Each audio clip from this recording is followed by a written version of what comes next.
এক থেকে 9টা রোজা রাখতে হবে।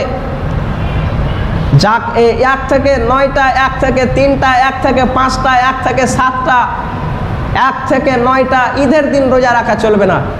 কেউ যদি মনে করে যে ঈদের নামাজের পূর্বে, মানে ফজরের যেদিন ঈদ হবে সেই দিন ফজরের নামাজের পূর্বে 4টা 5টা খেজুর খেয়ে নিব, যে পানি খেয়ে থেকে যাব, যে যখন আমি কুরবানির গোশত কাটবো তারপরে আমি এই খাবার খাবো, এই হাদিস মিথ্যা, চলবে না। ঈদের দিনে রোজা রাখা চলবে না, হাফ বেলাও নয়, 1 মিনিটও ঈদের দিনে রোজা রাখা চলবে না। এটাই হচ্ছে চূড়ান্ত ফায়সালা। তারপরে আসুন, আপনাকে 1 থেকে 9 তারিখ অবধি রোজা রাখতে হবে।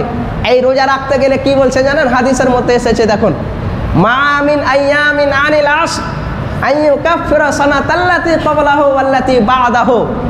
এই পবিত্র মাহে রমজান মাস বলে নয়, আমরা এই পবিত্র জুলহাজ মাসে ঈদুল আজহার 9 দিন পূর্বে, মানে এক কথায় প্রথম জিলহাজ থেকে 9 জিলহাজ পর্যন্ত যদি আমরা একটা করে রোজা রাখি, তো প্রত্যেকটা রোজার বিনিময়ে 1 বছর, আগামী 1 বছর আর পরের 1 বছর।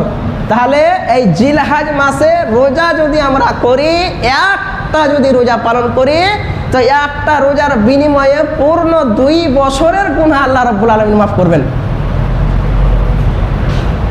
আপনার আমার ফ্যাসিলিটি কত? এরকম কেউ দিতে পারবে? আমার মতন মৌলভী সাহেব ভাই দিতে পারবে না, আমার মতো মৌলভী সাহেবও দিতে পারবে না। 12টা বেজে 33 কেন পারবে না? এত বড় ফ্যাসিলিটি আমি চাইছি আমার মতন মৌলভী সাহেব, যে আল্লাহ আমাকে এই ফ্যাসিলিটি তাড়াতাড়ি দাও। তা আমার মতন আমার মতন মন মানসিকতা আপনাকেও থাকতে হবে, তাহলে তো আপনি এই প্রাইজটা পাবেন।